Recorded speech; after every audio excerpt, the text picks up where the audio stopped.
চলে আসছে June July, শুরু হয়ে যাবে প্রবাসীদের নাক দিয়ে রক্ত পড়ার সময়। শুরু হয়ে যাবে প্রবাসীদের ডিউটিতে যাওয়ার আগেই গরমে কাপড় গেমে যাওয়া। শুরু হয়ে যাবে প্রবাসীদের কবে স্যালাইন দেব, কবে স্যালাইন দেব। শুরু হয়ে যাবে দুর্বলতায় কাজ করে না, প্রতিদিন পড়ে থাকে রুমে। শুরু হয়ে যাবে বেকারত্ব প্রবাসীদের। জি, এটাই বাস্তব।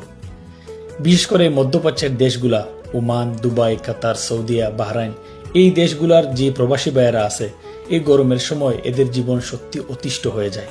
এই গরমের সময় আসলে ওদের হাড় ভাঙা যে কষ্ট, তাদের স্বপ্ন বুলিয়ে দেয়, ভালোবাসা বুলিয়ে দেয়, স্নেহ কি জিনিস বুলিয়ে দেয়।